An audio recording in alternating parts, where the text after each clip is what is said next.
So Microsoft AI CEO actually said all white-collar jobs will be basically gone within 18 to 12 months. Let's talk about it. So listen to this from Mustafa Suleiman, because this was in an interview where he was asked what is AGI, and then he actually talks about the job market, and I think most people should be paying attention to this.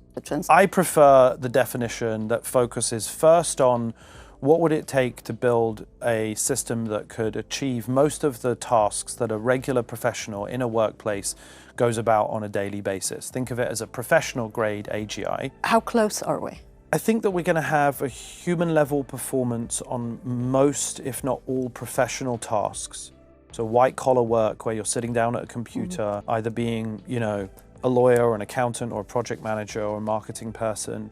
Most of those tasks will be fully automated by an AI within the next 12 to 18 months. And we can see this in software engineering. Many software engineers report that they are now using AI-assisted coding for the vast majority of their code production, which means that their roles shifted now to this meta function of debugging, scrutinizing, of doing the strategic stuff like architecting, of, et cetera, putting things into production. So it's a quite different relation, either being, a lawyer or an accountant tasks. So white collar work where you're sitting down at a computer, either being, a lawyer or an accountant or a project manager or a marketing person. Most of those tasks will be fully automated by an AI within the next 12 to 18 months. Now, he's not the only person that said this. If we take a look at what Dario Amodei has said, he's been warning everyone for a while. And this is pretty crazy because remember, Dario Amodei has no incentive to say that AI could wipe out white-collar jobs. His only incentive is to talk about his model and how good it is. Many other areas like that, entry-level white-collar work, I worry that those things are going to be first augmented, but before long replaced by AI systems, and that we may indeed. It's hard to predict the future, but we may indeed have a serious employment crisis on our hands as the pipeline for these early stage white collar work starts to contract and dry up. And so many will ask, how bad will it get? I mean, there's this article that talks about if millions of college-educated voters have their lives upended by AI, they will surely make their fury known. And so it talks about the fact that the prospect should be causing alarming Washington and spurring efforts to try and cushion Americans from the blow that may soon befall them by giving serious consideration, for instance, to something like universal basic income. I mean, universal basic income is, of course, something that has been discussed time and time again on my channel, actually a few times, because I think that it might be the only way to soften the blow.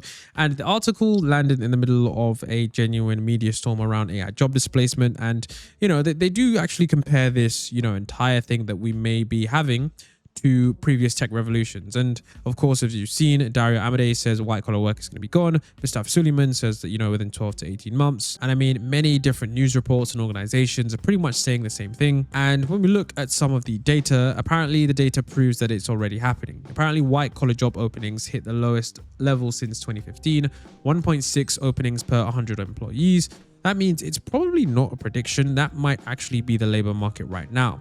And think about who white collar roles are: analysts, marketers, HR, finance, legal, writers, the exact jobs that AI is best at replacing.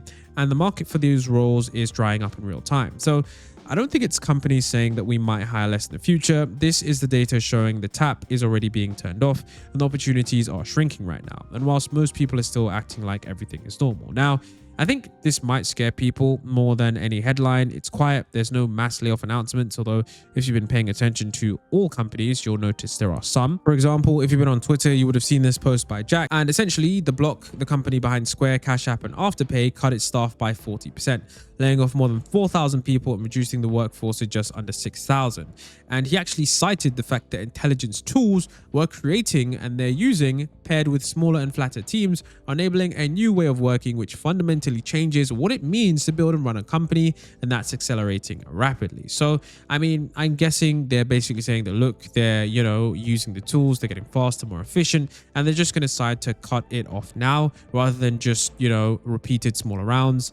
And the repeated rounds of cuts are apparently destructive to morale, focus, and the trust that customers and shareholders have. So, I mean, their profit is up 26% year over year, and their stock price actually jumps 25% following the announcement, which is of course a story, because I don't think we want a situation where if a company says they're going to cut off many people from their jobs and they're about to fire, 25% of their staff or whatever, and then their stock price jumps 25%, that creates a perverse incentive, which is going to have a really bad domino effect in the economy. So, I mean, some people are arguing that, these layoffs are just because the tech industry hired too much. Other people are arguing that AI is now genuinely good enough. But if we get back to the UBI schemes, I mean, one of the actual interesting things here is that UBI actually has been working. So, I mean, UBI is of course that situation where you give people a set amount of monthly income, because of course AI has essentially replaced the majority of roles.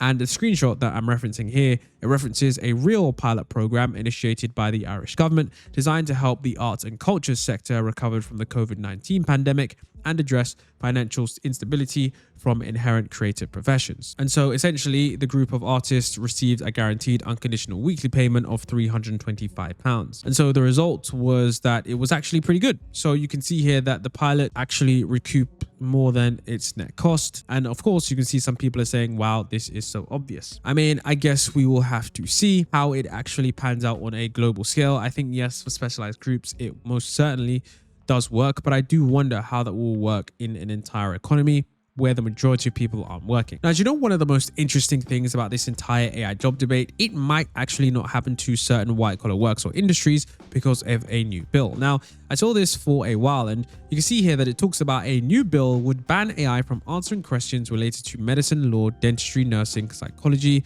social work, engineering, and more. And this is a significant moment because this is the first serious legislative attempt to protect white-collar jobs from AI. You see, up until now, all the job displacement conversation has been about blue-collar work, truck drivers, factory workers, call centers, but this bill is essentially just replacing the fact that you can't touch certain professions, and the people who write the laws have the lobbying power to defend themselves. That is a completely different game. So the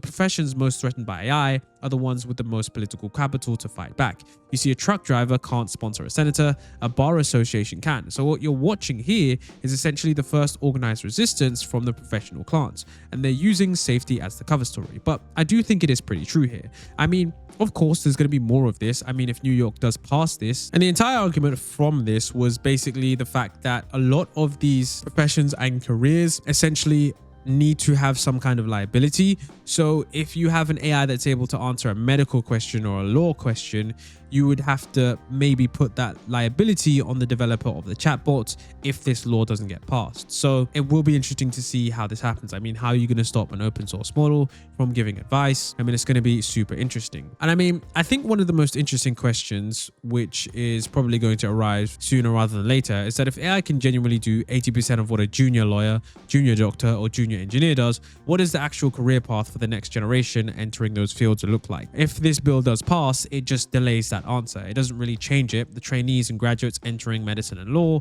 right now they're walking into a profession that legislation might be artificially preserving, while the flaw quietly disappears underneath it. So that's one of the most important stories in AI right now. It will be so interesting to see how this law actually turns out, because it will set precedent for other states maybe to adopt it, or maybe to, and I mean, some people will argue that yes, these guys are just trying to prevent, the rise of information. So doctors don't want you to know that AI can read your blood work better than they can. Engineers don't want you to know you can review your blueprints overnight. Some people are saying that they're just protecting it to protect themselves. I mean, it's really, really interesting where it's going to go. But remember this, the bill never defined substantive response. There's no clear line between factual information and professional advice. Disclaimers are not going to help either. The bill explicitly states that operators can't disclaim liability by telling users that they're talking to a bot.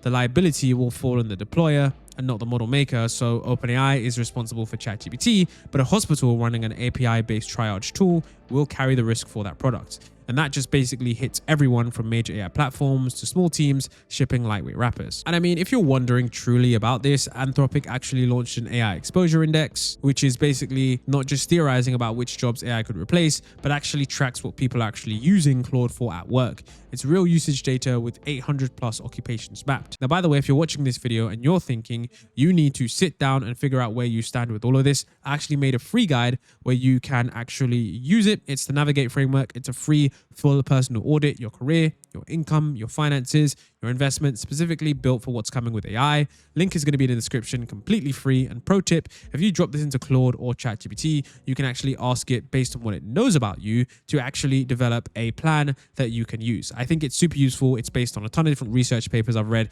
not just some standard ChatGPT nonsense. So I'd give this a worth. So I'd give this a download because it's completely free. Now back to this Anthropic thing of the labor market impact. So this basically talks about where AI is being used and where it's going to essentially take over. So you can see in red, it's got the observed AI coverage where currently how it's being used. And then of course you have the blue area where they think AI theoretically will be in the future. You can see that legal, management, business, finance, computer, and math, those are huge blue areas, but tiny red areas, high theoretical exposure, but the actual adoption is still early. And office and admin is one of the craziest blue spikes because AI could theoretically handle a large amount of those tasks. Physical roles, construction, and all of those are basically non-existent because AI cannot do physical labor. But the key findings from this study, if you're wondering, is that there is apparently no unemployment impact yet. Despite the capability gap, the analysis found limited evidence that AI has affected employment to date, with unemployment patterns between high exposure and low exposure workers looking similar since ChatGPT launched in 2022. Now, there is an early warning signal for young workers. A similar study found a 16% fall in employment in jobs exposed to AI among workers aged 22 to 25. With some young workers skirting the labor market entirely, potentially remaining in existing jobs, taking different ones, or returning to school. Now, it does talk about the Great Recession for white-collar workers, and this paper talks about, during the 2007 to 2009 financial crisis, United States employment doubled from 5% to 10%, and the researchers note that a comparable doubling of the top quartile of AI-exposed occupations from 3% to 6% would clearly be detectable in the framework. Now, it hasn't happened yet, but this absolutely could be. And it does talk about the fact that if you're wondering who's most exposed demographically, workers in the most exposed professions tend to be older, female, more educated, and higher paid. And that aligns with previous research showing women-dominated occupations like administrative assistants and clerks are deeply vulnerable. Now, if you're wondering what other AI CEOs are saying, Sundar Pichai has said AI will undeniably reshape the workforce. He admitted that on record, and that's not a doomer on Twitter. That's not someone purely speculating. That's the CEO of the biggest company basically in the world when it comes to AI. And of course, you have Sam Altman that's basically saying that, superintelligence could potentially do a better job of CEO than any executive, including himself. The man building the thing is basically saying it will replace him. And this guy said that it is only a couple of years away. Now, if we're looking at AI job impacts forecasts, we can actually look at Gartner, and they actually produce, research reports. And their official position is that AI's impact on global jobs will actually be neutral through 2026. And by 2028, AI will create more jobs than it destroys. Now, Gartner says neutral doesn't mean calm. Their own framing is there will be job market chaos with massive churn happening beneath the surface, even if the numbers look stable. And their forecast is that 32 million jobs will be transformed every single year, requiring upskilling or refactoring. And Gartner says that there is going to be some enormous disruption. And so they say that by 2029, 30% of employees who were terminated and replaced by AI will be rehired, often at a higher cost due to ineffective workforce transition strategies. And their own research cites a fintech firm that replaced 70% of its customer service workforce with AI agents, only for service quality to collapse so badly they had to bring humans back. And the lesson that they're trying to say here is that, rushing to, fire everyone isn't a good strategy, because if you do it without proper talent, you're going to pay for it twice. And we've actually seen this because Klarna actually flipped from AI first to hiring people again. So this is the other side of the story you need to know. This is a fintech company. They basically said AI was doing the job of 700 people. They were the poster child of AI replacing workers, but now they're hiring humans again. And at the same time, a major survey just dropped saying that most AI projects fail to deliver. So, yes, the disruption is going to be real, but it's going to be a lot messier than the headlines make it look. And remember, the story that no one is saying is that it's not that AI takes all jobs tomorrow. It's just the chaotic back and forth where companies fire people, they overcorrect, they pull back, they try again, and then the workers are just caught in that mix, paying the price for every failed experiment.